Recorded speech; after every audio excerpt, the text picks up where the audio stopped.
mother, it's time for another episode of Birds with Friends. Just a trio of feathery brethren weathering any season to see the Eagles eating teams like Scrammy's top with cheese. It's Philadelphia, Bo, Sheil, and Zach kicking it cooler than 3 penguins till Zach runs off with his valet keys. He's a real nuanced goose. Pull up a branch, get loose. It's time for some juice on some Birds with Friends. The early bird gets the worm, but prefers getting turned like a turn on some Birds with Friends. Bo, Sheil, and Zach coming at you with stats and things flapping their wings on Birds with Friends. All I know is Zach said he has a game where Sheil don't read both 7,000 and I said I'm in. Let's go. Let's do it. And so the purpose that's what I needed was not to get at least one more reader. Hello, everybody. Sheil Kapadia here with Zach Berman, Marissa Morris. We have Bo Wulf having some connectivity issues. So he said, hey, can we wait 6 or 7 minutes? I'll restart. We said, we'll go ahead and kick it off and you can join when you are ready. So ZB, how are we doing? How many hours of sleep are we on? What has happened since I spoke to you like 12 hours ago? I'm doing well. Excited for this podcast. Looking forward to Bo getting back. How many hours of sleep? I was on a red eye last night, not the night of the game, the night after the game. And that was just poor scheduling on my part. I suppose there are worse places to spend a day than Las Vegas. So it's not like a woe is me type of thing. I was trying to save the company a few dollars with the travel. But the flip side is, so last night I had, it's a 4.5 hour flight. I slept the length of the flight. So 4 hours of sleep, and had a busy day today. Was at the coordinators, went to a charity event that Zach Ertz had, and now excited for the pod. Been looking forward to this. You started without me. Yeah, we started without you. I wasn't going to ask you, ask Zach about whether he is up or down in terms of his additional blackjack wagering. And Bo, it looks like you froze up a little bit there. I did want to ask Marissa, if you had to guess, you don't know the answer, right? Marissa, do you think? I don't, but I'm actually dying to know. Do you think, we'll make a prediction and then, maybe after a little bit, we will certainly get to it. Do you think ZB made a nice comeback and, he's just got money hanging out his pockets, or do you think he wasn't able to come back? I have all the faith in the world in ZB. So I think he did I do think he made a comeback on his day after the game. Should I reveal it now? Bo? Yeah. Okay, go ahead. Let us know. No, I'm sorry for. I must be honest. I'm sorry, but I must be honest. Sheil wins. Now, look, I did not play so much that perhaps if I played longer, I would have done better. Although I could have done much worse if I played. Did you play as well? You froze on me there. I don't know the question. It was inappropriate of me. I shouldn't have. I would rather have you win money than me. I'm going to win this silly game, regardless. It would have been funny if I kind of, gave you a little something under the table and said, don't double down on 11 or, split tens or whatever and play really poorly just so that Bo could lose. That wouldn't be beyond me. Well, but I did not do that. That was a nice. It was a nice little peek though into seeing that Sheil does actually care about the game. Unlike the Eagles, I like to win. I lost with aggressiveness though, right? Like I did not. I did not lose. I did not lose by sitting on 16. Very little, right? Like just in between, like when I was waiting for I was waiting for a Lyft or an Uber, whatever it was. During that time, I played a few hands, but I really didn't play enough that it put a dent into anything. So nice. He definitely pulled an all-nighter Sunday after he turned in his column. But listen, that's okay. We all have our vices. I wouldn't admit it either. Don't worry about it. All right. Sheil, I did have one question. I did have one question for you, just to sort of test whether how active a listener you were of the post-game pod. My question for you: who are you? I'm Fletcher Cox. Next question. I know what you were going to say. I also knew the Justin Hamilton answer, and I knew where you were going with that reference as well. So I didn't take notes today because I was kind of on the move as I was listening, but those were a couple things that certainly stood out. So I was a very active listener. Telling you what I was doing today. On the move. Move on. Yeah. Well, I mean, you're begging for follow-ups. Why am I looking svelte? You think I'm filling out this button down nicely? Is that what you're noticing? Oh boy. All right, Bo. I don't know. You might have to sit this one out or go to a neighbor's house or something. All right, let's throw it to the Stone Cold Newsman to see what's happened in Eagles land since we last spoke.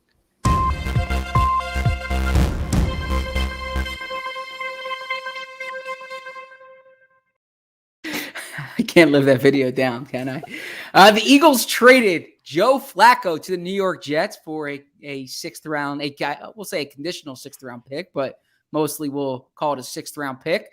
By trading Joe Flacco to the Jets, Gardner Minshew then becomes the Eagles' number 2 quarterback. That happened since the podcast. They also cut Rick Lovato before picking him up. A little background on what goes into that. Rick Lovato's he is a vested veteran, so he's not subject to waivers. And they figured no one else was going to sign him in that 24-hour period. So that's good roster gymnastics if you need to open up a spot. But Lovato's back. The reason why they had to cut Lovato is they claimed, they claimed Reed Sinnett. Am I pronouncing it correctly? Sinnett. The wrong guy. Yeah. So he is now the number 3 quarterback for the Eagles. He was with the Dolphins. They liked his preseason film. Miles Sanders has an ankle injury. He is week to week. Nick Sirianni's not yet ruling him out for this week's game, but says it's a long shot. I don't anticipate him playing this weekend. I think we can plan on a combination of Kenny Gainwell, Boston Scott, and Jordan Howard. Other than that, Jonathan Gannon met reporters today. We can discuss that a little later on. Shane Steichen and Michael Clay did as well, but I think people were eager to hear what Gannon had to say. So Joe Flacco, his contract was what? 1 year, $3.5 million. How much of that did the Eagles pay? Have you guys done the math on this? Like, what was was it signing bonus or salary? I don't know. Yeah, well, they spread that money out with the voidable years. Like his cap number this year was only 1.566. So let me see here. Traded. It was 1 million base salary, I think. Yeah, so he had a 1.075 base salary. Okay, so the Eagles paid what, over $2 million for no snaps and a 6th round pick? Good job if you can get it. Good job, man. Yeah. Okay. Interesting. I mean, I don't even want to talk because I'm gonna freeze and you're gonna not hear me. But like, this is, I mean, what are we doing here with this Flacco stuff? First of all, what are the Jets doing? Who cares? I'm with you. Who cares? All right, let's we can move on. What else are we going to talk about here, Bo? I don't know, Bo. Should I just take the full lead? Like you tell me how involved you want to be. Yeah, I'll take the. You take the lead.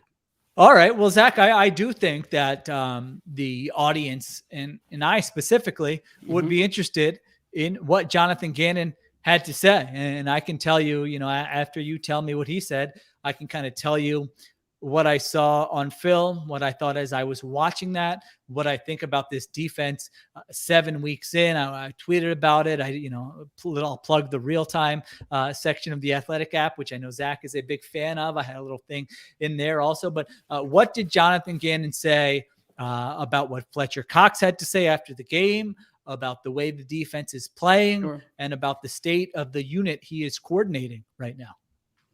Sure. So let's talk about overall the way they're playing, and then we'll get to Fletcher Cox's his comments.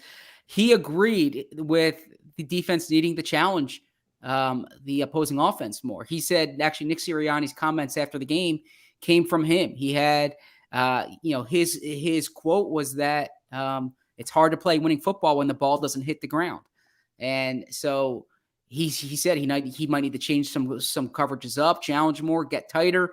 get closer to people, close windows, pre-snap disguise, post-snap disguise. What are we doing with coverages? These are all things that he needs to consider. When, I said this wasn't exclusive to Derek Carr. Quarterbacks are completing 74% of their passes against him. And he said that, it's something he's discussed before. Sometimes the completion percentage is really high for a reason, like the success rate of them scoring. They're okay with the pass going in a certain direction if it's not going in a different direction. That now he said that you don't want like a dump off pass that's a high percentage pass, and then there's high run yards after the catch. But he said sometimes when you have shell coverage, your understanding the completion percentage is going to be high, but you're doing it as part of your defense. But he did say they do need to challenge more. As far as Fletcher Cox's comments, he said he understands Fletcher's point. He takes Fletcher's insight. It's things that that they're considering, that they're applying. He really defended his personnel. He kind of he took the he fell on the sword for his personnel. He says they have what they need here. I'll give you an example here, because it was asked actually by Sheil's favorite reporter, Tim McManus, asked some examples of how the system fits the player's skill sets. Okay. And so he said, I just feel like that's a classic T-Mac question where really, it's a really sort of mean, not a mean question, but he's trying to massage it in a way that, makes it sound reasonable, but sorry, go ahead. Yeah. So he said that what their corners are asked to do, it fits their corners. He said the safeties run the show. They're smart physical players who are good in coverage. So they're fine there. He got to the linebackers, and you could tell he was being a little diplomatic here. Said from a standpoint of when we play shell defense or their pattern matching, so they have to process and figure out who to get on and drop in zones first and then match people. They do that. Our D-line, when we ask them to penetrate and attack, they do a good job of that. And we ask them when they have to play a certain style, depending on the coverage behind them, to be salty in the run game and play blocks, they can do that. So he basically said that when you look at the scheme, they have the right people in the building. They need to coach better. Now, I think part of this, I'm not letting Gannon off the hook, but I think, and we discussed this on the post-game pod, a big part of this is the personnel, right? If you're going to play the way they play, these linebackers and the safeties outside of McLeod probably are just not good enough. And that's the reality of it. Especially the linebackers. But his big point was that he agrees that they do need to play. He didn't use the term aggressive.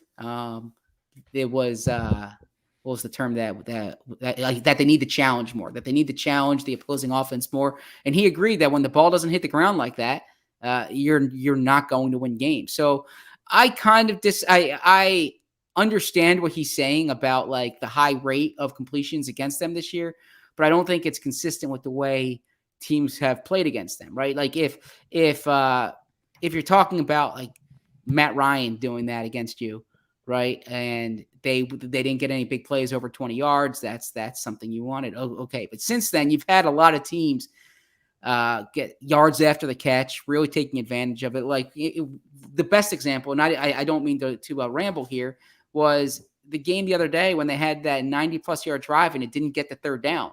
That happens because they're completing those passes underneath. So what's crazy about that drive is that the Raiders felt like they felt like they wanted to get beyond their own 20-yard line. Like they decided, oh, we actually want to keep going, and we're not just happy getting to our 20-yard line. I try not to use the word hate. You try to not keep that in your vocabulary. You shouldn't anyway, but especially when you have kids, even if you're using it nonchalantly. I hate watching this defense. I was thinking back to when the coaches film first became available, and I really had no clue what I was watching, but it was so exciting to just be able to see these different angles. And for years you had heard coaches and players talk about on the film, if you watch the film, you'd see this, and you had no way to like check what they were saying. And so it was just so fun to just be able to see those angles and see, okay, well, this guy I wonder if this guy was open here. And it was like, I enjoyed doing it every week. And really that has been the case, since then. I really like, looking at it. It leads to story ideas. It leads to questions. Like, I hate watching this film every week, and like, I'm not trying to be like a football guy with that, but it is so this defense is what it would look like if I read like a smart foot. And I'm not trying to, like, the thing about these coaches is they seem like, nice guys, which really counts for something in the NFL. Cause I think there are a bunch of a-holes. So I'm not trying to like, totally crush them on a personal level, but this defense looks like if I would have read like a smart football article that said, there's a trend that if you play more two deep safety and force teams to matriculate the ball down the field, that's the way the NFL is going. And they called me in to be the defensive coordinator, and they said, do you want to implement this? And I said, all right, all I really know is kind of like what I read on the internet, but I can give it a shot. That is what this defense looks like. This is not what Brandon, I'm this close to like writing a column about how Brandon Staley ruined defensive football in the NFL because I have to watch this every week. I like that. This isn't what they were doing. I mean, I remember the story last year when Brandon Staley got hired by the Rams. One of the first things he did is he like cozied up to Jalen Ramsey. And he was like, I watched every one of your snaps last year. Here's how I think we can use you to make sure you're always involved. What do you think about this? And like midway through the season, Jalen Ramsey's like, this is the best defensive coach I ever played for. So there's like a lot beyond just playing this freaking shell defense. And a few weeks ago, the Chargers play the Chiefs, and the Chargers are playing man coverage at a higher percentage of snaps than they had ever played before. So they were adjustable. They were flexible. They weren't doing the same thing time after time after time. I mean, Derek Carr, Dak Prescott, Patrick Mahomes, Tom Brady. So that's what, 4 quarterbacks, 8 armpits. Do you think there was one trickle of sweat from any of their armpits during these games? I mean, it looks like they're not even trying. No one is even close to them. These guys are wide open. It really is. Who was the announcer? You forgot Mahomes too. It's 5. Mahomes, 5'10". I mean, who was the announcer who said it feels like they're going against scout team? I mean, that is really what it looks like. It looks was it Vilma? Jonathan Vilma? I think it was it might have been Aikman. I feel like it was a couple. They might be saying, they're probably saying it every week. And so they don't even have to sweat. I mean, really, do you think Dak Prescott is really even going to have to, like, they should just give the offense off the next time they have to play the Eagles. They don't need to practice. Well, they might anyway. They'll have clinched the division by then. If you're looking like there was one snap I saw in this game where, they showed like a 2 deep look, and then like Marcus Epps, like, sneaks up and they rotate to a single high look. It's like the worst disguise I've ever seen. It's like 3 seconds before the ball is snapped. Carr knows exactly what he sees. Boom, fires like a slant right behind Marcus Epps for a first down. I mean, 2nd and 21s are first downs with this team. Guys are running wide open. The pattern match thing you mentioned, I mean, they don't do that at all. I've never seen a team cover green grass instead of players more when they're playing zone coverage than the Eagles. There was a check down. Eagles are in cover 2. It's 1st and 10. Their linebackers are 12 yards off the line of scrimmage. It's a check down to Josh. His 13-yard check down. I mean, Derek Carr essentially handed the ball. I know we made fun of Bo about, can he complete a pass in the NFL? And he said, yes. Bo, I think you against this defense, I might need to retract what I said. Up. I think you might be able to complete a pass. He literally is handing the ball to Josh Jacobs, who's running around the right side for it's 1st and 10. I mean, it's not 3rd and 21. And what you said, you guys touched on during the post-game pod is what really annoys me about this. Like, it just, you're asking defensive players to like fight their instincts and their urges and their aggressiveness that got them to the highest level of the sport. I mean, you should see where Rodney McLeod, maybe I can post some pictures where he is playing on some of these plays. I mean, really, it's like, you don't want to give up big plays, but if you're playing 40 yards off the line, like you're playing 10 versus 11 on some of these plays, like, what are you doing? That's not going to help anybody. If you tackle a guy at the 5-yard line, who cares? Why is this the way you're playing? And So now it's going into week 8, and maybe we should get a little more aggressive and switch up a little bit of what we did. I just can't stand watching this defense, and I don't understand what the plan is. I mean, really, are they trying to win games right now? Because that doesn't appear that that's what they're really trying to do. Are they trying to build around their players' strengths? It doesn't appear that that's what they're trying to do. Are they trying to implement a system so that when they get good players, it can work? I hope this isn't the system they're going to be playing when they're going to be contending. I mean, look at what these quarterbacks are doing against them. I mean, just because you freaking held Sam Darnold just got pulled in a game against the New York Giants, who had the 27th ranked defense in the NFL. Like, that is your shining moment of the year, is slowing down Sam Darnold. These quarterbacks don't even have to try. I mean, think about a week of prep leading up to an Eagles game compared to some of these other defenses you see in the NFL, like just the New Orleans Saints or something, where you're looking at it going, wait, who's playing where? What coverage is this? Oh my God. Are they going to, I mean, what about like we joke about the Mike Zimmer sugaring the A gap. I mean, has there been a linebacker in the 8, even the center, they're wearing out 4 people every play? All right, here are the 4 down linemen. Who wants to block who? But no wonder Fletcher Cox freaking hates. Where's the Mike Zimmer influence here? We knew in May that Fletcher Cox was going to hate this defense. I mean, really, so much of this is so predictable. It's almost, it might have happened a little bit earlier or later, I don't know, than we thought it was going to happen, but we knew they were going to hate playing in this defense. You're not playing to your player strengths. The players are lost. You're making it so easy. Do something to make it harder for the opponent. So what if you give up a freaking 40-yard touchdown? You're not going anywhere anyway this season. Like, don't you want to make it hard? Don't you want to make it on Tuesday and Wednesday? Them thinking, shoot, what if they show us this? What if they show us this? They're not doing any of that. And so I know it's not just the defense. We'll get to everything else. There's coaching, there's offense, but the defense is just the part of this where I look at it and it's just like, we're probably at fault because there are training camp podcasts where I'm saying, I think they're going to do some different stuff. This isn't good. I mean, Jim Schwartz looks like the most creative coach in the history of the NFL compared to what they're doing right now. And that, at least the players, at least it was that defensive mentality of, we're going to get after them and we're going to make them uncomfortable and we're going to hit them. And if we give up a run play of 12 yards, that's okay, because we want to get we want to get after the quarterback. There's none of that here. I mean, they don't do anything well. Okay, you don't give up big plays. It doesn't matter if every freaking quarterback in the NFL can string together 375-yard touchdown drives in the first halves of these games. I mean, I'm so sick of their garbage time stats they're putting up offensively and defensively in the fourth quarters of these games. And then you look at these aggregate rankings and it's like, they're 21st. Are my eyes deceiving me? No, it's because they get down by 20, 25 points. They got outscored 30-0 in the second and third quarter. And then they put together a drive and make it look good at the end. Like, who cares? All right. I want you to keep going. That's what stop you. Well, I want you to tell us what you really think. Like, I don't want you to be so guarded with your evaluation. Well, all right, let's do an ad break, and then I do have more to say, because we have to do 3 ad breaks today. So let me get a drink of water, and I don't mean to monopolize the conversation, but I do have more to say. When the moment for intimacy arrives, you need to be ready, Roman ready. Whether you've been in a relationship for years or are just getting started, having the confidence that comes from preparation means you're free to enjoy the moment when the moment comes.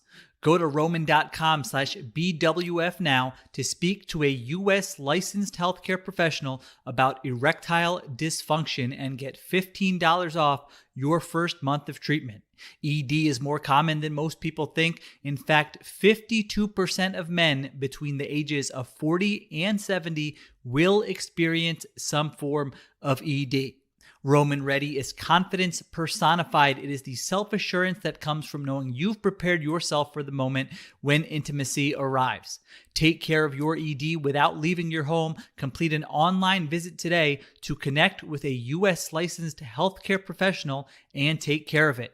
Go to getroman.com/BWF today, and if you're prescribed, get $15 off your first month of ED treatment.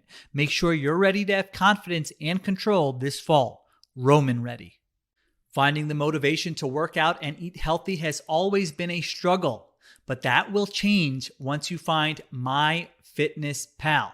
Maybe you thought it was just for counting calories. That's not the case. MyFitnessPal teaches you about nutrition and fitness habits and helps create new ones that stick. What's more motivating than that?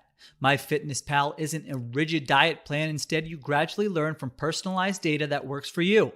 And if your version of healthy looks different from mine or someone else's, that's okay. The whole point is helping you find the best path to your goals. Even better is a MyFitnessPal premium membership.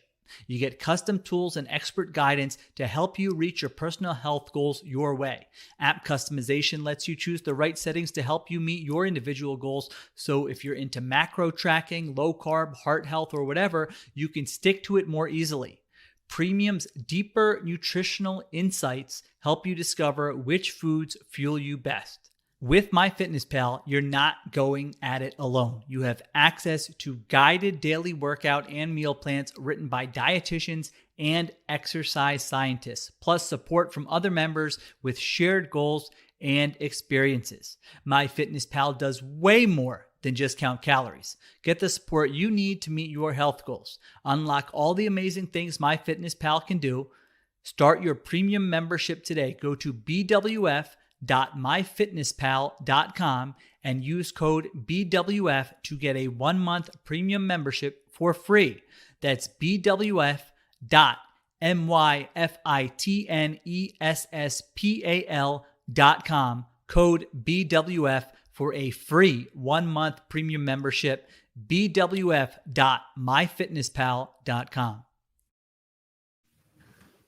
All right, we're back on Birds with Friends in the middle of a classic Sheil rant. And Sheil, like one of the things that just like philosophically, it doesn't make any sense to me is that you can't you can't dial back the aggressiveness both up front and in the back, right? That doesn't make any sense. Like if you want to say, okay, we want to put our defensive backs back further, we want to make sure that they get nothing over their head, then be aggressive up front and force the ball to come out quickly. Or like we want to be aggressive on the back end, so maybe we don't want to be quite so aggressive up front. That makes sense. Like to pull it back both ways, it works out exactly as it's worked out. I mean, the stat that the Eagles' opponents, their quarterbacks, their completion percentage is basically the NFL record for completion percentage in a season is insane. And it's exactly what's going on. Everything is so easy. That's what you've been saying. Go ahead. Yeah, I think that's right. And I know you don't like me giving you work, but Zach, I think, if this continues to go this way, I feel like there's a story idea that could be down your alley. I would like to know what retired defensive players think about what it would be like to play in this defense, to have to play this way. Cause to me, that is a big part of it. Like, I believe in players, being able to play with joy and fun being part of it, and them feeling like they're able to cut it loose and like game days are the best. And that is not what it looks like at all with this defense on any level. I mean, I can't imagine, and it's not just because they're not playing great. It's just sort of the style that they're implementing here goes against the very nature of being a defensive player. Well, on the Manningcast last night, you saw when Tom Brady was talking about defensive players, he was joking like if you go into the defensive meeting room, you see why they play defense, but basically it's just like they just want to run to the ball, and but there is that's a little simplistic. There are a lot of smart guys on defense, of course, but the point is to play defense, there's an aggression that is required of it. Now, I don't want to absolve their players in this, even players like Fletcher Cox, for instance. I don't think Fletcher Cox is as limited by the scheme as he's making it out to be. I don't think Fletcher's playing well enough as it is. That's true. So like Javon Hargrave plays in this scheme and has 6 sacks. What I question, and this goes to Poe's point, is more like the utilization of your personnel. Josh Sweat. The Sweat thing really is good like edge the perfect player. example of what is wrong with this defense, I think. Yeah. All right, if you just say, go, let's look at each player. What does this player do well, and how can we accentuate his strengths? the way they're using Josh Sweat right now is not accentuating his strengths. And I will just end this real quick by saying Gannon did say today when Jeff McClain asked him about like what input he had in the personnel this offseason. Was he just given this personnel or did he have input? And he said they had he was involved in these meetings during free agency and the draft where they went through like each position, left corner, right defensive end. Like this is how they want the player to play. These are the traits that they want. These are the comps around the league for what that player is. And it blows my mind that they have such defined views of each position, and yet they're playing some of their like best players out of position. Like they have Exactly some ferocious guys up front. Even in this game, Sweat thing is insane. Josh Sweat had like a handful of pass rushes in this game. Like it was literally the only like positive I could take from the defense. I was like, oh, okay, he got after it there. When's the last time they helped scheme up like a one-on-one for one of these guys? I mean, really, it's just line up 4 guys versus 5. Maybe there's a back or a tight end there. And, and kind of get after it. But yeah, you're absolutely right. You should, instead of putting, moving Josh Sweat inside or having them play this technique, why not have a linebacker threaten the offensive line? A couple linebackers threaten the offensive line. Maybe, you come up and you're able to make lives easier for those guys where it's not just, hey, the quarterback got rid of the ball quickly, because you got to them really quickly. So it all goes hand in hand with what you were saying. It's insane. And it's crazy to me that every game is like this where they're being so passive and it's not working and they just continue to do it. Like, yeah, what are you doing? Change something. Well, that's on, both sides of the ball. And really, the big picture disappointment with this season is sort of they've sucked the joy out of this season for Eagles fans, and we're not even in Halloween yet. I mean, like there are sickos in this freaking chat watching this live because like this is the Eagles are their favorite hobby. They just wanted to know how Zach did on the tables. And the worst part is the 3 hours where you have to watch this team every week, and that's not new. And it's just like, you sometimes during seasons like this, you're able to grasp onto something. Maybe it's a couple of younger players. Maybe it's the future, but like, I don't know. Everything, I don't know. Joyless is the right word. Like to me, there are not those morsels. When you step back and look at the big picture and you look at how disorganized they were with their plan at the end. I mean, do you ever remember a coach giving a season end press conference and then being fired? Like, I know we talk about that a lot, but then I'm thinking, I don't think we talk about that enough. Has that happened before? Zach, you follow every press conference in the NFL. Do you remember one offhand? I mean, that's crazy. Here's my question. I mean, no, there have been like delayed firings, but usually it's like they're meeting those few days after, and then but it's not like the coach doesn't have that season ending press conference. I mean, the guy's addressing the team for the plans for the future. So someone's required to speak the day after the season. Like they're required to do that. Now they could have had Howie talk that day, right? Or no, they did have Howie talk that day. They had Howie and Doug. They could have just decided, sooner. I mean, they weren't waiting to see if they made the playoffs. Well, they had to have those meetings with Doug, right? That's why it was delayed. Talk to him every week. Do you think that Doug and Jim Schwartz have texted recently about this Eagles team? I don't know. Jim Schwartz. I don't think Jim Schwartz. I don't know how badly like Doug would want to keep in touch with. Well, that's the question. I don't know that I don't know. I'm not saying they disliked each other, or I don't know. But I do feel like after work, if you worked with Jim Schwartz every day for 5 years, I would probably think you would want a little bit of a break. But you got your break, and then you go to week 6 and you're like, yeah, Jim, you seen this? Yeah. Well, you see what they're doing over there? I'll say this regarding that.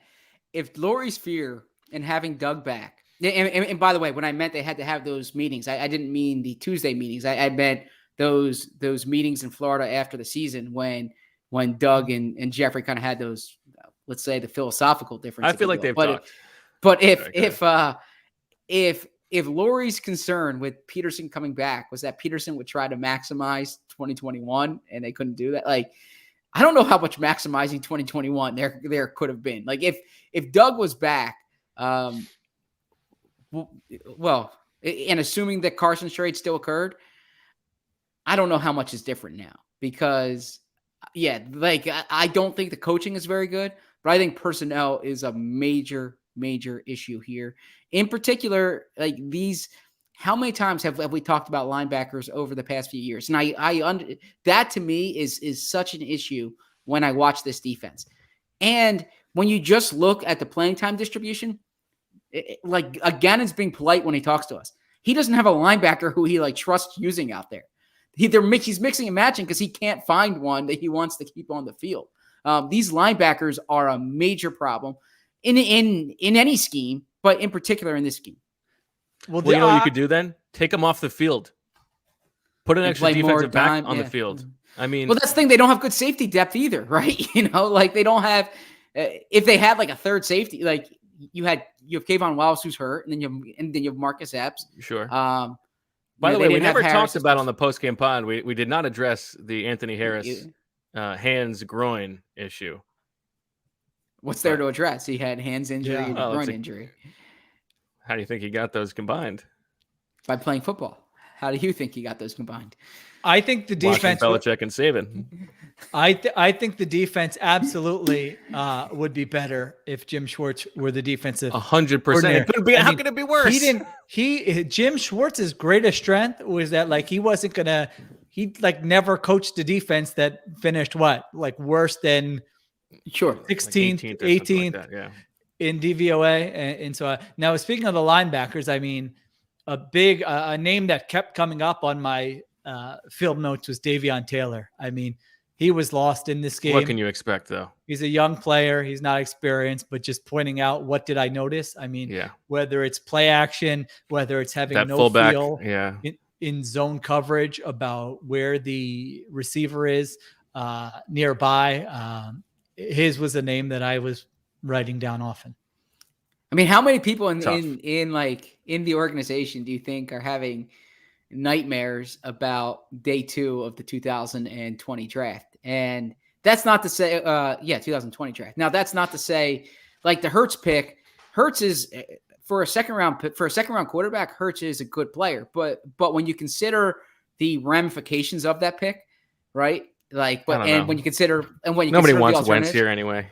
No, but not even that. They could they would have a piece in Jeremy Chin. Yeah. I don't know if I would probably consider him a blue chip player, but certainly, I mean, he would be their most talented. I'm trying to think before I say this. Yeah. He would probably be their most talented young player on defense. So, but just like, so they spend the second and third round pick on a team that was coming off winning the NFC East, right? On two guys who they had no intention of playing last year. And they're both playing in their second year. And it's like, how good are they? Right. Like, I'm sorry, my mic just fell. So that's, I mean, Davion, I understand he's a project, but if you're going to if you're going to bring him along slowly, you need to have a top of the depth chart that you can hang your hat on. And I'm fine with them playing Davion. Let him learn because they all stink. Yeah, it's not like they have that's my point though. Putting Eric Wilson out there is going to make a difference. Well, that's my point is they don't have, and look, I was wrong on Eric Wilson. I will take a big L on that. I thought he was going to be You don't an need upgrade. to take that big of an L. Yeah. I mean, I thought I had him on my top 100 free agents, but he was a better player there's no doubt he was a better player with the Vikings. Well, so what's interesting is that he was effective in Minnesota as a pass rushing linebacker.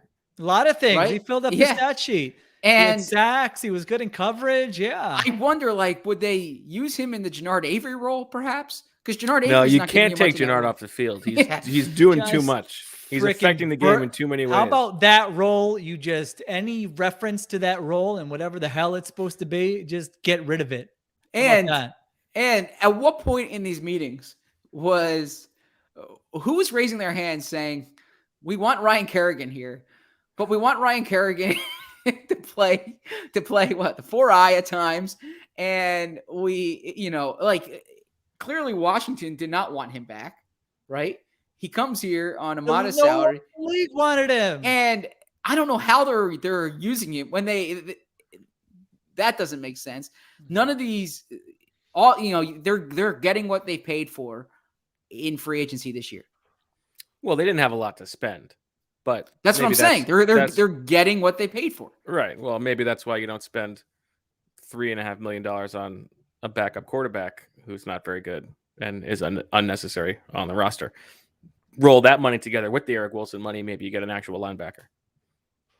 I don't know. Just a thought. It's disorganized at the top. They didn't know what direction they wanted to go in. Now you're looking forward. You have all this draft capital. You have a GM whose job is supposed to be to build a collaborative environment. It's been anything but that.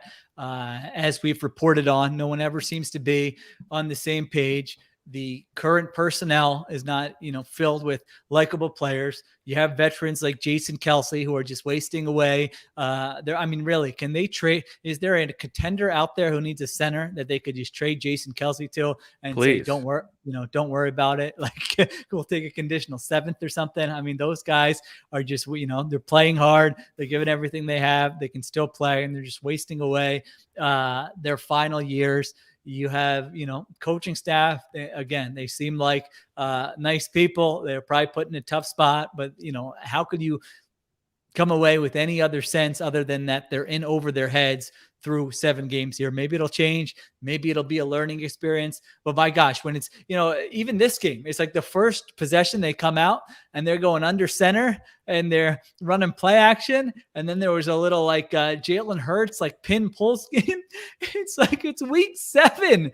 What were we doing in July and August when you looked at your best chance for success? So that's why when I say they suck, I feel like they've sucked the joy out of the fan experience. It's about the 3 hours on a Sunday. And it's also about, being able to look ahead and say, well, all right, we're taking our lumps this year, but it's going to get better, because I think that's also missing from the organization right now as well.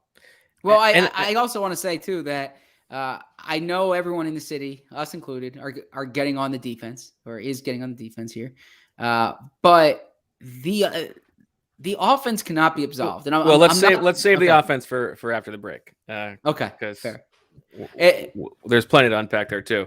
I just wonder, I don't mean to cut you off, Zach. Yeah. Either this is the plan that Jeffrey wanted to implement. This offensive system, this defensive system is what sold him. Let's go. This is what's going to do it. Or he was bamboozled, right? This is they're not delivering what they said they were going to deliver, which I guess makes more sense. The only thing that I can think of that makes sense from Jeffrey's perspective. There's a door number 3. This is the only thing I can think of is they knew based on the roster that this was going to be a terrible season, right? And so they wanted to bring in someone who was not going to get beaten down, who was going to have the kind of personality to be optimistic throughout this whole thing. And I was thinking about this because they're going up against Gus Bradley this week. And you think back to when the Eagles tried to bring in Gus Bradley before they were able to hire Chip. It's like the same personality, this guy who's just unceasingly optimistic. And that was probably, they thought was going to be some kind of rebuild at the time based off of how things went in 2012. And I guess that makes sense, but I don't know. I don't know if he's going to make it to next year. I don't know. What were you going to say? Door number 3? No, there's a door number 3. And that is that they were disorganized. They didn't know what their status was with the head coach, whether the head coach was going to take to their suggestions or not after the season, whether they were going to be able to come to a resolution where he remained the head coach. That did not happen. They decided, all right, then we're moving on. They entered the hiring cycle late. Right. They were inadequately prepared to hire a head coach. The options they wanted to hire, they either could not get or were already hired. And I'm not trying to be mean to Nick Sirianni, but clearly they settled on what was left of their remaining options. And so it's not a case of, Nick Sirianni sold them something that he's not delivering on. I mean, what options did they have at the time? Given what their process was, other options. They could have interviewed more people. I'm going to support Bo here a bit. Like who? What do you think Nick Sirianni sold them that he's not following? No, I don't think that it's not following an offensive system. I just think if you listen back to what Lurie said when they hired him, okay, there are certain points that Lurie really focused on, okay, and he said he's someone who connects with everybody. To me, it continues the culture we've had and it builds on it. In today's world, it doesn't get talked about maybe that often, but for the Eagles, culture remains the most important thing. He went on about there's such polarization, there's such disconnect, that kind of thing. How he thinks it's really valuable to have someone who genuinely cares. But this is the part that jumped out to me, okay? The first step, I think, in being a great coach in modern football today, modern sports today, is to care very much about the players and the coaches you work with and everybody. But a player who is 22, 30 years old in this world, if you care, you earn their trust.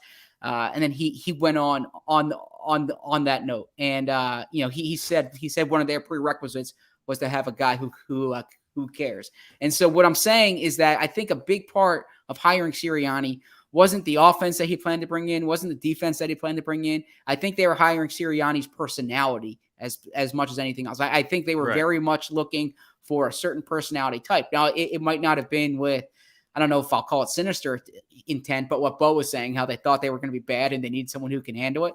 But I think Jeffrey Lurie was kind of tapping into like the psychology of it and thought that you needed a certain type of coach for a young team.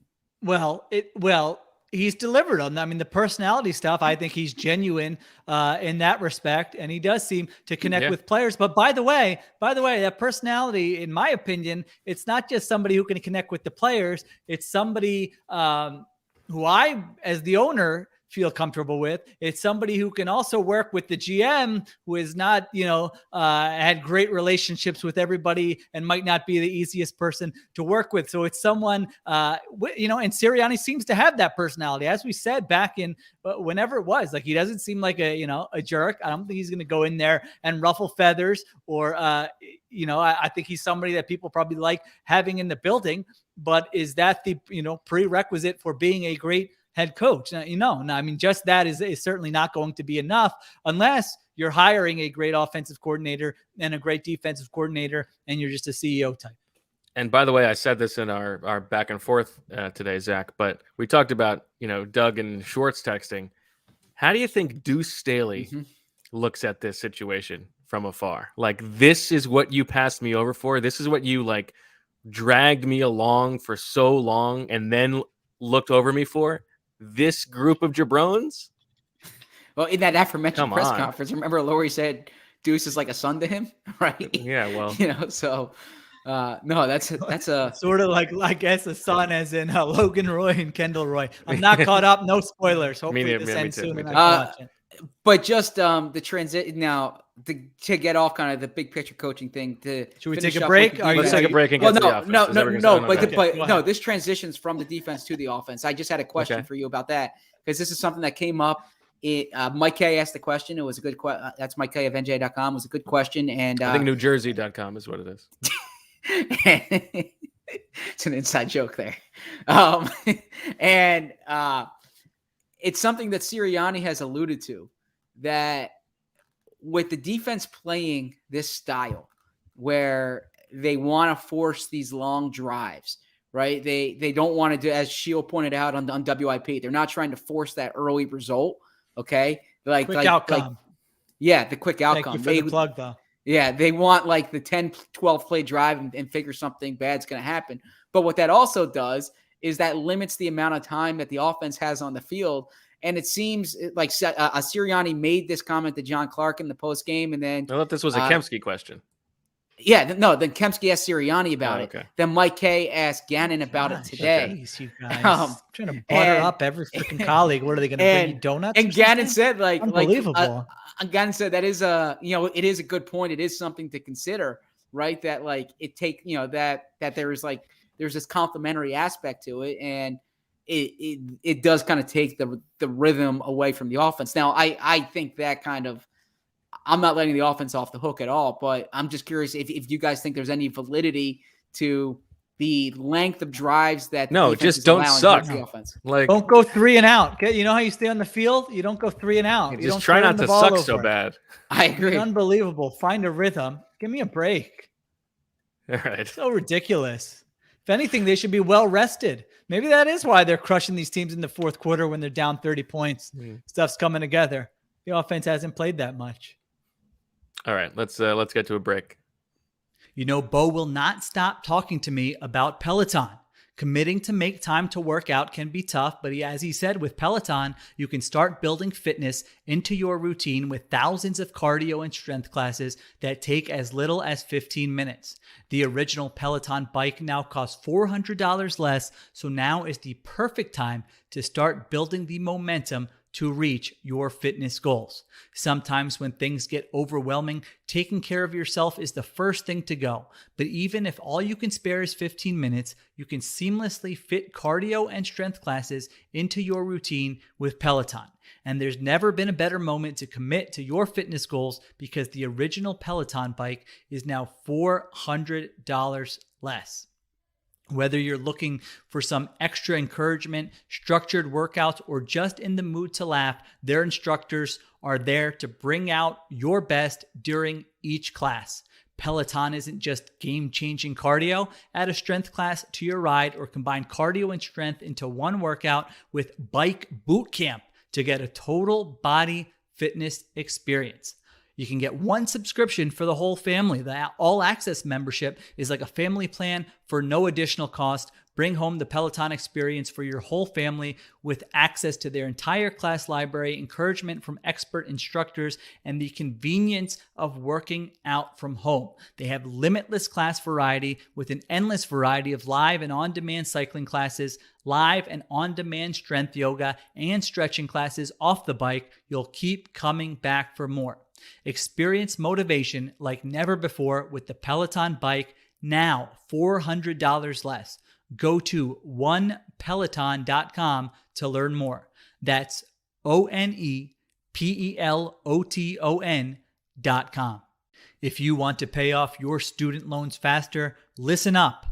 Earnest was voted best student loan refinancing overall by NerdWallet.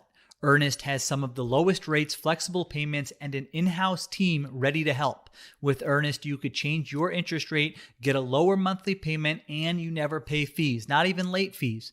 By refinancing, you can reduce your loan term, save money, or combine multiple loans into a simple monthly payment.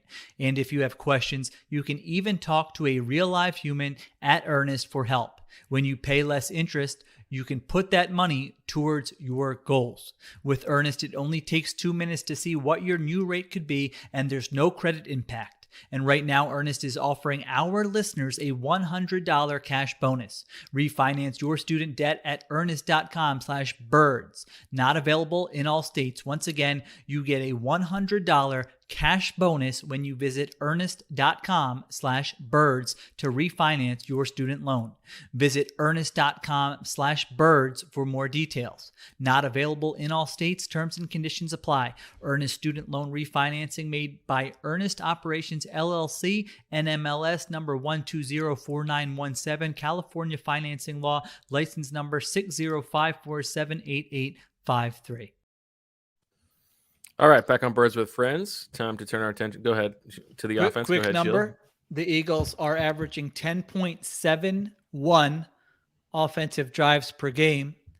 League average is 10.86. They're getting the ball plenty. They're not doing anything with it. Okay. Totally fair. Zach, you had a point that you were going to get to on the offense when I rudely told you to That wait was like until half after the an break. hour ago. Do you remember what it was? It wasn't rude at all. I was just saying that the defense is taking so much heat. The offense cannot be absolved. This offense has, I said it on the pod the other night, they failed to score 22 points. They failed to score more than 22 points in all but 2 of their games this year. They had 7 points going into the fourth quarter the other day, right? Like it's been described that it was such a bad defensive performance. right? The offense had 7 points going into the fourth quarter. They fumbled. They had a bad fumble. They had 3 and out, or not 3 and outs. They had just these bad drives. They like applauded themselves for getting to the 20-yard line so they can punt it, right? Like that. And Shane Steichen even like he brought that up today. Wait, what? Yes, he said it again today. He said we were able to get it out to the 20 and flip the field. He said flip the field. Yeah. Sirianni said they were congratulating themselves. Yeah, for getting Sirianni to the said you want to 20-yard score line. on every drive, but when you're backed up like that, you just want to get some space. They were happy they got like 2 first downs and they were able to in the same game. They gave up a 96-yard touchdown drive It's without like- any first downs. It's like staggering to me, right? Oh my gosh.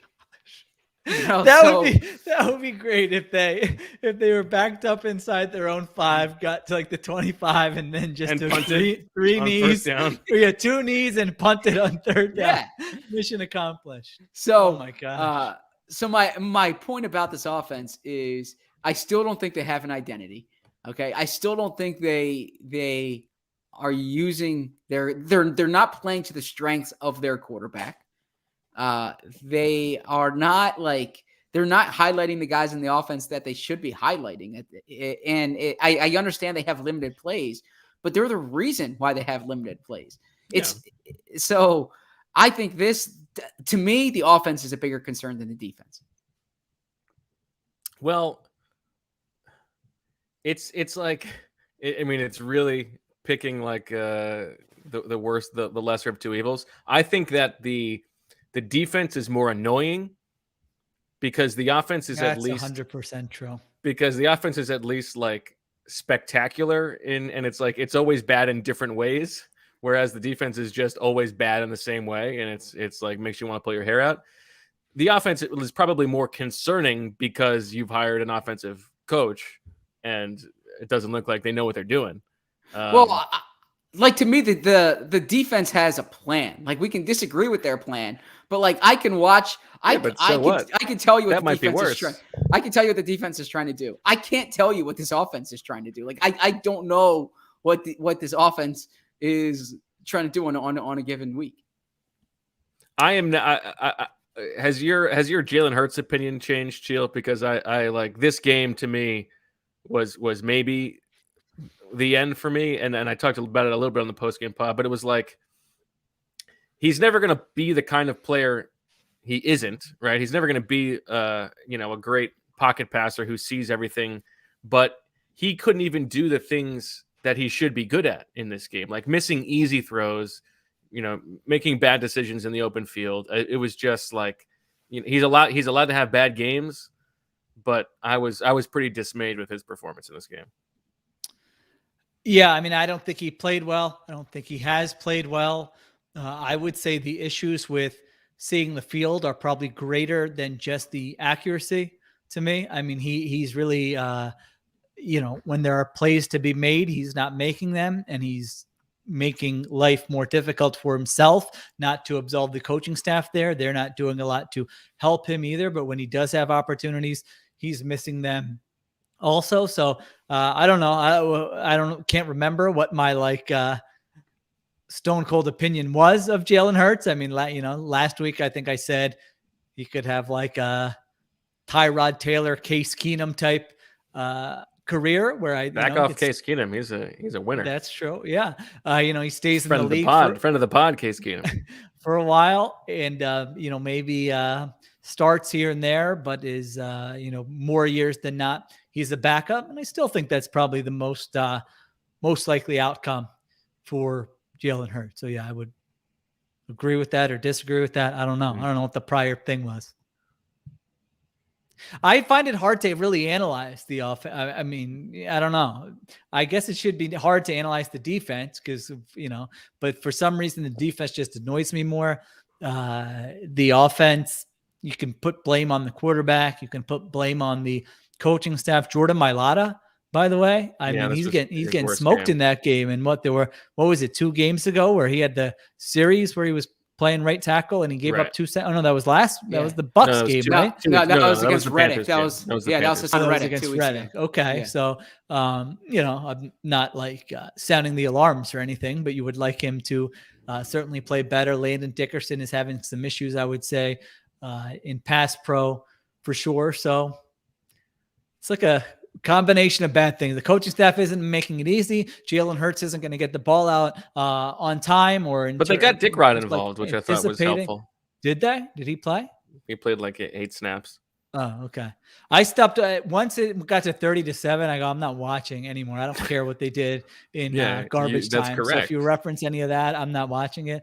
And that will be the case throughout the rest of the season. If you're down 3 scores in the fourth quarter, unless I know that you came back, I'm not going to be watching the rest of it. I also would like some recommendations for like playlists or music. The only time I listen to music or playlists is when I am going through this Garbanzo Beans film. So if anybody has any, if you got your own Spotify playlist, if there are like, rappers or hip hop artists from like the last 15 years when I got really old that I should check out so that I'm not always just going to the old school stuff. It's got to be something that keeps me awake. I mean, I have to have a coffee and I have to have music that's going to give me energy when I'm You gotta learn how to have manufactured energy like Zach has tonight.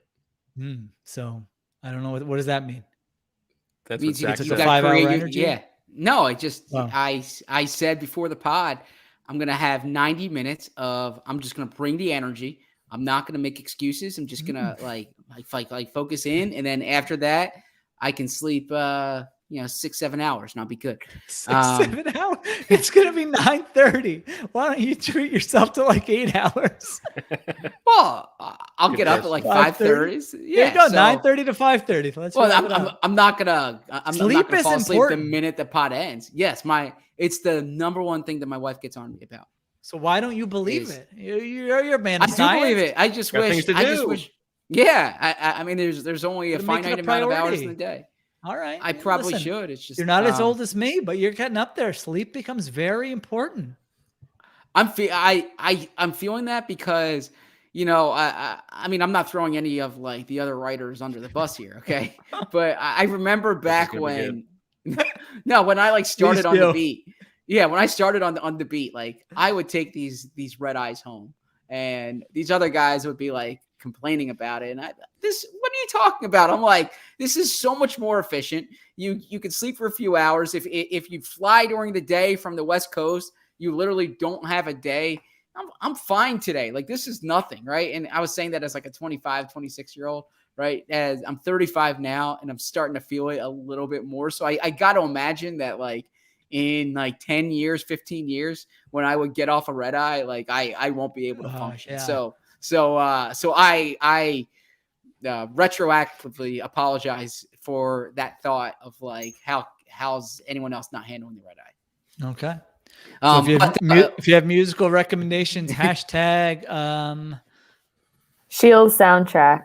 Oh, I was gonna say ZB get some sleep or something.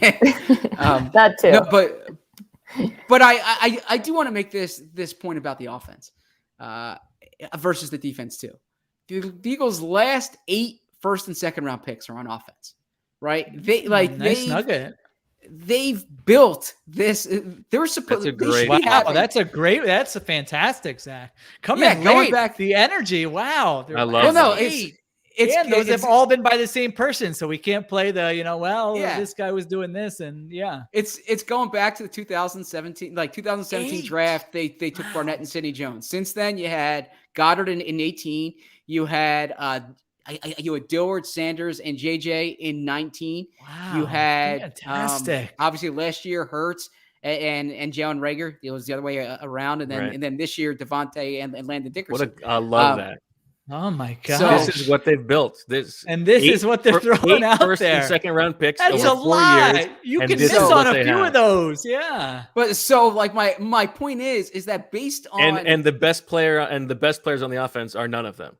I mean, Devontae is maybe there, and Goddard's good too. But my point is like if you just look on that, their offense should be so far ahead of their defense. Like they should just be brimming with young talent on offense, and then their defense, it's like, well, they're giving up points, but we haven't made that type of draft investment there, so it's going to come around. It's no, it's like if they spend, because I've been reading how like they should spend these 3 first-round picks that they have on defensive players. This draft is probably better on defense than on offense. If they do that, then it's not like the offense can hang their head on all these all these players they have.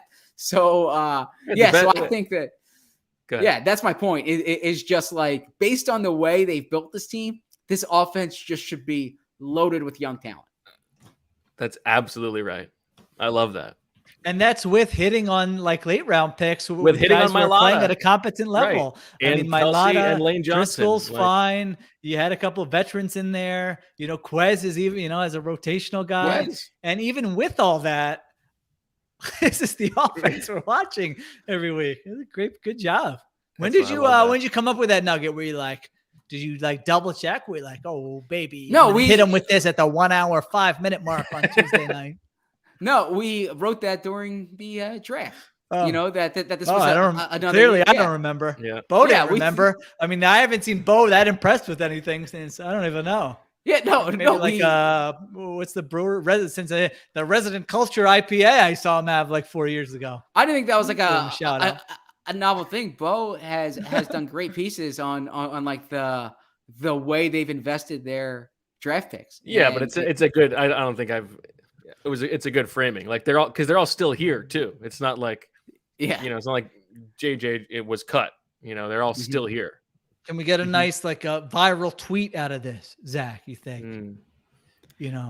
Sure. It would be kind of forced, but it wouldn't be organic. But, I think, that's where we're workshopping it here on a podcast that thousands listen to. So I think I think the best time would be, right after. I would think in like the end of the fourth quarter window of a game they're just getting blown out in. The offense is a disaster, and you could say something. The problem is there's no national games left. I know. I was gonna say a primetime game, but that's gonna hurt you. I mean, if they're losing to the Lions, the winless Lions, that's a good time to bust it out. Yeah, it would be pretty good. Yeah, it would feel like a low point if the offense plays poorly. Zach has no interest in this branding.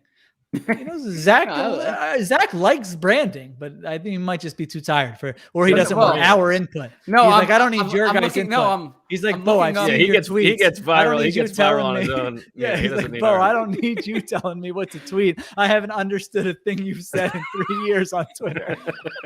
No, I'm trying to think of like an opponent they have coming up who's invested who's invested the team differently. Yeah, the Chargers. I mean, I marvel, Bo, when I look and I go, this guy before he joined the Athletic was actually working in the business of social media. How is this possible? Look at what he's tweeting right now. Yeah, because it doesn't matter. It's all nonsense. It is. It's just like a conversation with yourself.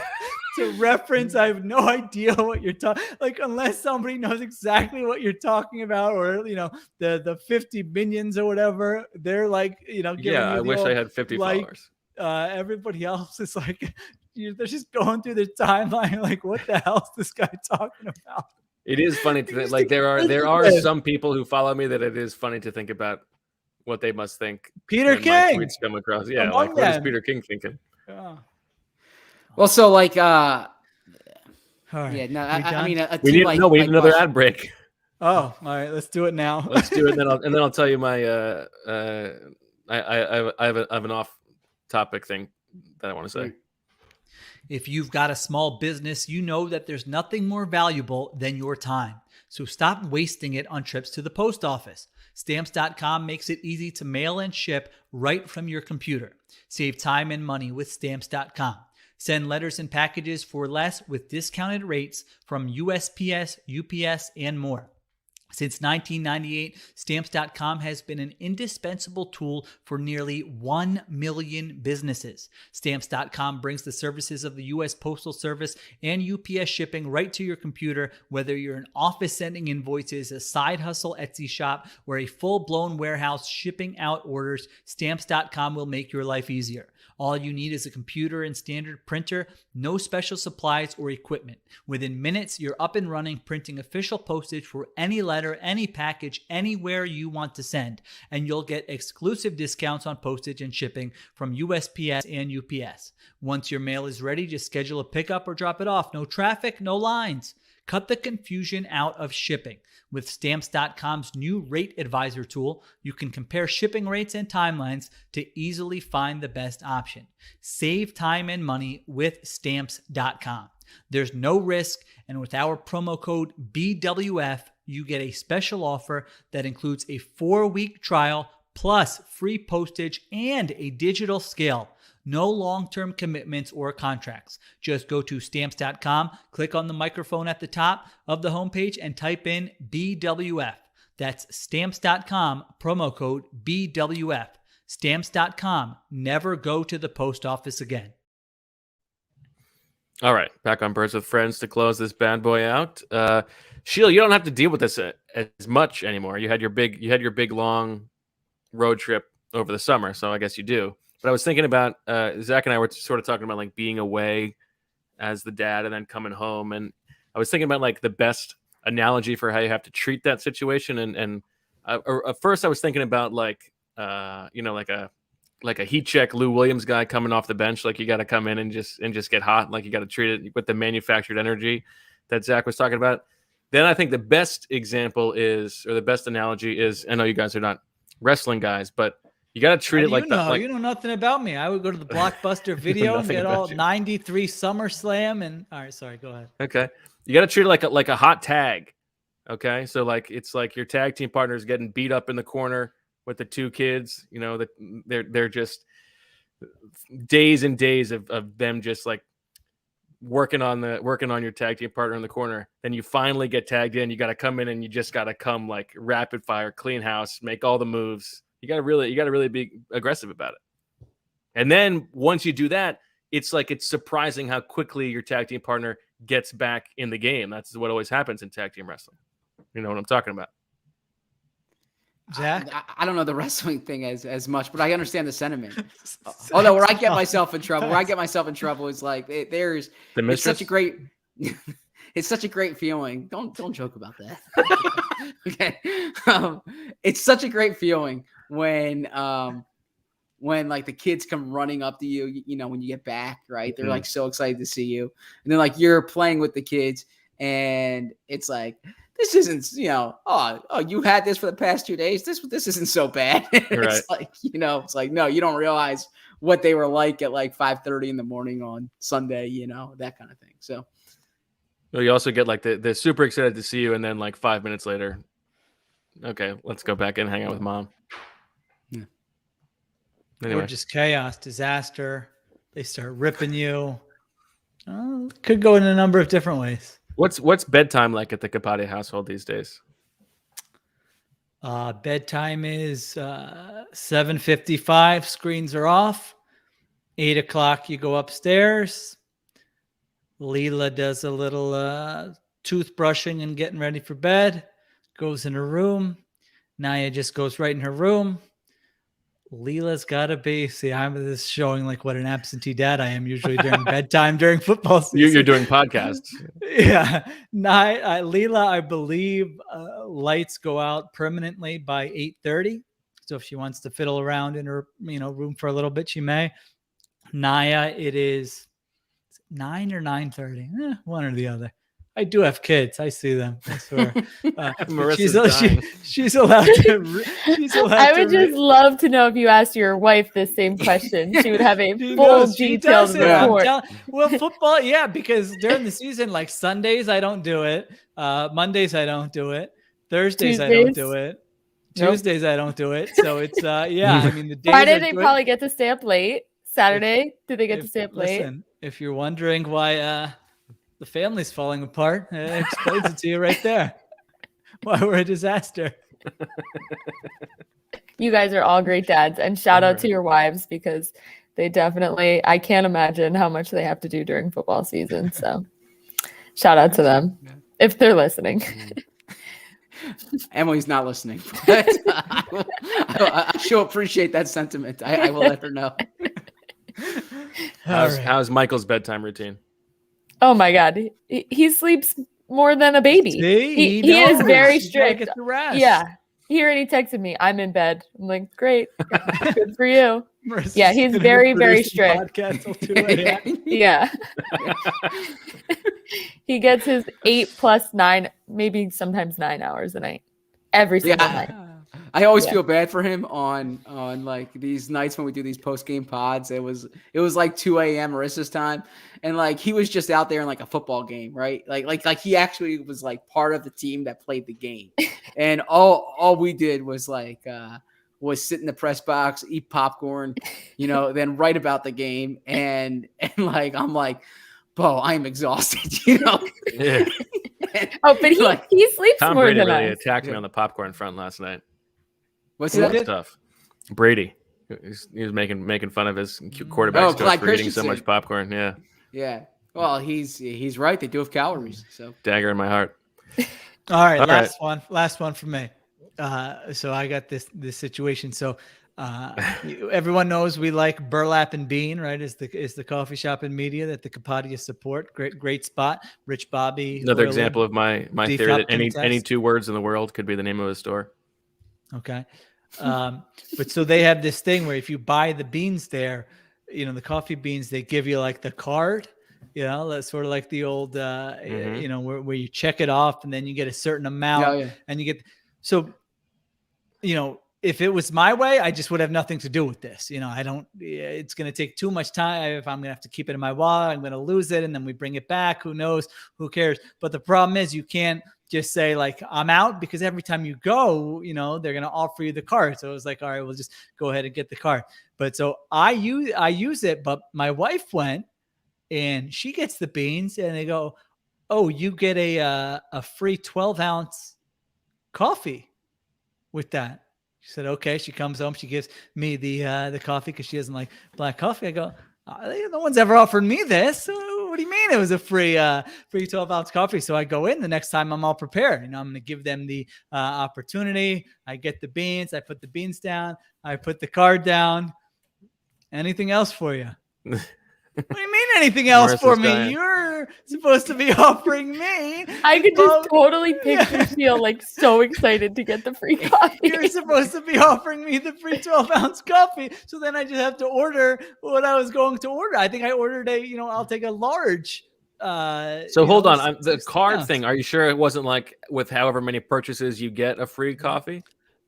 I don't think that was the case. No, because we didn't like fill up the cart or anything. And I also asked, maybe this was a new person who was confused. She said specifically, no, like all their coworkers heard them say it. So what's up with that? So Burlap and Bean, I love you. You think it's a little fishy? They're trying to make a move on Mrs. K? No, They heard us talking all about the mistresses on this pod. Yeah, maybe this didn't happen, and she's trying to make me jealous to stave off my mistresses. It could be that. I don't know though. So if anyone from Burlap and Bean is listening, am I supposed to get the 12-ounce coffee, or am I not supposed to get the 12-ounce coffee? And if I am supposed to get it, you got to offer it to me. I gave you ample time with my pause.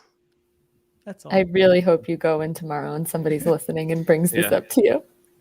I really hope. I think we should tweet at them. Great spot. We give them all our business. All of it. Okay. Oh, What? maybe is Jessica in the chat? Oh, I think so. Maybe. Is that Jessica? I mean, it probably is, unless there's an imposter. All right, nice. end this now before it gets ugly. She's 3 minutes behind, so she's gonna get to the coffee conversation very soon. How do I delete this? Let's go. How do I end this? All right. Hashtag BWF Team Jessica.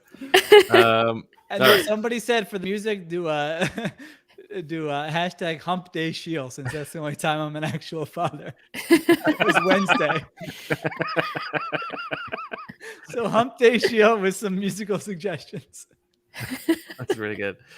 All right, that'll do it for this episode of Birds with Friends. We will be back on Thursday, 3:30, live on YouTube, and in your ears after that. Huge game for the Eagles coming up. Massive playoff implications as they go up against the 0-7 Detroit Lions. Will Dave Phipp exact a measure of revenge? Will Halapulavati catch a touchdown? Will Deuce Staley tackle an owner in the middle of the game? Who knows? Stay tuned. We'll cover it all on Thursday. Thanks for listening. For Sheil, Zach, and Marissa, I'm Bo. And as always, we love you.